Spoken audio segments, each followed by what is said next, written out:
Dalam hidup, kita tidak hanya butuh kecepatan, tapi kita juga butuh presisi dan kenyamanan. Hari ini, gue bakal bawa teman-teman semua untuk mencoba motor yang baru aja dikirim sama brand namanya Kymco. Jadi motor ini kalau udah ngomongin Kymco pasti bayanginnya Matic kan. Tapi ini bukan Matic biasa, karena ini kita tes buat jalan jauh, kita tes jalanan yang susah, kita tes jalanan yang kecil, kita pakai harian, dan ternyata motornya luar biasa nyaman juga. Jadi kayak gimana nyamannya? Ayo, gue bakal nunjukin gimana rasanya. Let's go, kita coba. 1903, seorang pria berkebangsaan Amerika melakukan perjalanan touring sepanjang 6.080 km dari San Francisco menuju New York. Mengendarai California motorbike dengan mesin hanya bertenaga 1,25 tenaga kuda. Dengan bangga akhirnya ia mampu menyelesaikan touring sepanjang ribuan kilometer itu selama 51 hari. Nama pria itu adalah George A. Wyman, yang kemudian dianggap sebagai seorang inspirator touring motor dunia.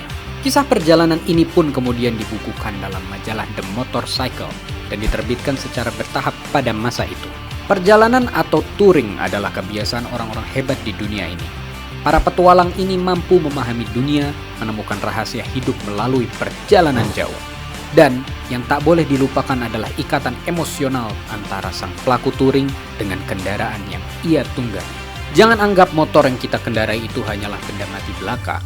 Believe it, benda mati itu tidak mati-mati amat. Ada emosi yang membuat dia memiliki ikatan dengan pemiliknya. Bahkan Nabi Muhammad memberikan contoh bahwa hewan tunggangannya dan benda-benda di sekitarnya seperti onta dan pedangnya ia beri nama untuk membangun ikatan sekaligus memberikan nilai atasnya. Ketika hubungan emosional antara sang pengendara dengan tunggangannya sudah terbangun, maka perjalanan touring itu menjadi sebuah penjelajahan yang mengasihkan dan penuh tantangan. Tergantung seberapa jarak yang akan kita tempuh dan seberapa sulit medan yang kita pilih. Dulu kegiatan touring jauh lebih memiliki tantangan dibandingkan di masa kita sekarang, terutama dari sisi teknologi kendaraan dan jalanan yang kita hadapi.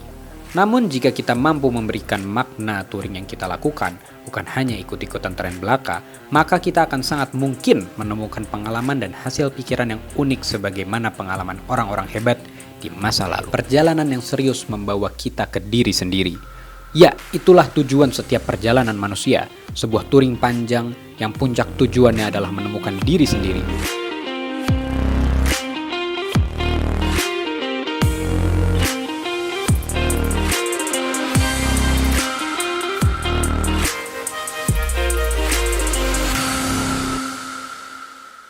Oke guys, jadi kita sudah nyobain motor ini, kita pakai tadi riding dengan jalanan yang luar biasa, tempat yang luar biasa, alam yang luar biasa.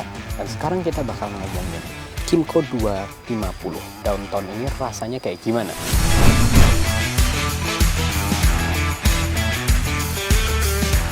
Ngomongin riding position, ini motor bikin gua kaget. Kalau kita ngomongin motor Matic, pasti kita cuma sekedar motor Matic, nyaman aja. Enggak. Di motor ini gue mendapatkan feel riding dengan motor adventure, motor cruiser, dan tentunya motor Matic. Gue mendapatkan semua. Dari posisi riding kalau kita lihat dari tempat duduk aja, kita bisa lihat joknya ini gede banget dengan senderan yang luar biasa nyamannya. Dengan posisi stang yang tinggi, membuat motor ini senyaman kayak bawa motor cruiser. Tapi kalau udah kita pas bawa, rasanya seperti bawa motor adventure anehnya.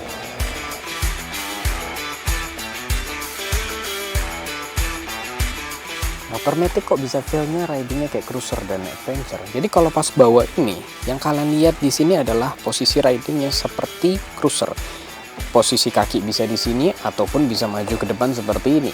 Nah tapi kalau udah begini, ini cruiser banget kan. Tapi kok gue bisa bilang ini rasanya kayak adventure. Pertama dia kalau kena jalanan anjur, ini nih empuk banget. Shocknya tuh nyaman. Seperti lo bawa, ya bisa dibilang seperti lo bawa G310 GS. Senyaman itu. Nah dia kalau lo berdiri di motornya, dia tidak goyang. Dia stabil, karena motor ini bisa dibilang lumayan berat ya. Tapi beratnya itu bukan yang membebani, tapi lo tetap bisa menikmati membawa motor. Jadi bisa dibilang lo kalau bawa motor ini, lo dapat adventure-nya, lo dapat comfort-nya, dan tentunya lo dapat tantangan dan kenyamanan di satu tempat yang sama dengan lo mengeksplor perjalanan. Seperti gue bilang tadi, kenyamanan pasti ada urusannya sama shock.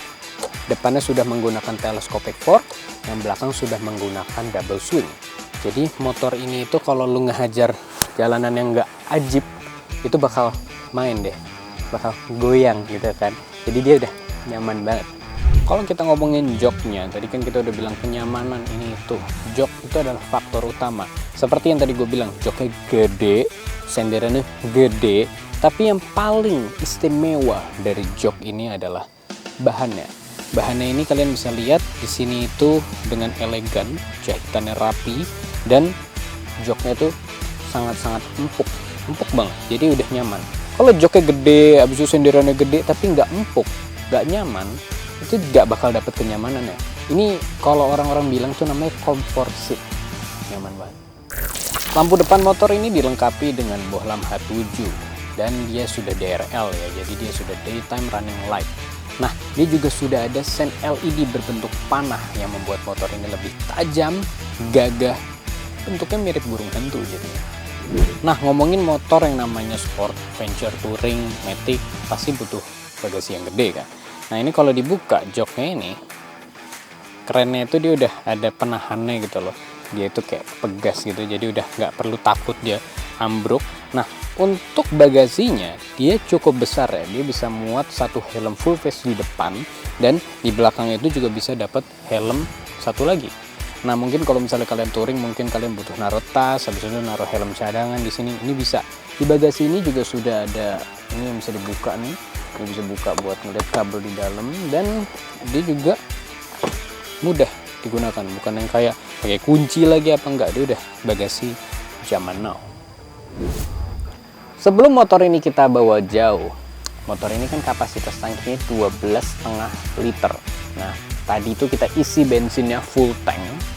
Kita isi bensinnya full tank tuh tadinya tuh udah habis, kita ngisi tuh sekitar 10 liter, berarti kan sekitar 2 liter sisanya. Nah, motor ini sudah kita bawa sekitar 40-an kilometer dengan kemacetan. Jadi kita nggak ngomongin jalan yang jalan lurus aja enak, enggak.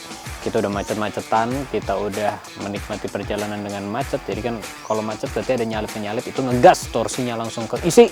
Dan itu biasanya nyedot bensin banget. Nah, kapasitas tangkinya sih tadi kita cek kurang lebih itu per liter, tulisannya sih by system itu 36 km dapatnya.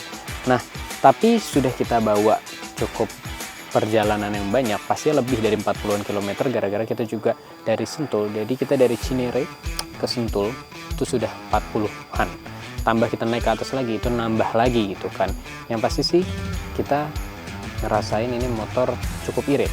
Sebelum kita bawa ke Sentul sempat juga dibawa harian, dan ini motor gak boros-boros amat. Untuk 250 cc matic biasanya boros, ternyata enggak. Jadi emang motor ini sesungguhnya adalah sport touring sesungguhnya. Kalau ngelihat look dari motor ini secara keseluruhan, motor ini orang pasti ngelihatnya adalah ini bukan 250, ini pasti 400 ke atas nih. Jadi kalau kalian ngambil motor ini, pasti orang ngiranya ini moge. Karena kalau misalnya kita samain gedenya ini kurang lebih besarnya mirip-mirip sama Yamaha T-Max yang 530 cc itu kurang lebih. Nah, T-Max aja udah gede banget, tapi ini gede banget. Secara look expensive banget, elegan, mantap, luar biasa. Pakai ini tuh riding sama teman-teman moge juga nggak malu, malah pede-pede aja. Dan kalau ngeliat kokpitnya rasanya seperti bawa Goldwing, gede gitu kan. Dia besar, dia menantang, dia bikin orang deg-degan, tapi dia saat dibawa gak bikin deg-degan, malah bikin nyaman. Jadi kalau ngambil motor ini bisa dibilang dapat nyamannya, dapat adventure-nya, dapat elegannya, dapat kelasnya.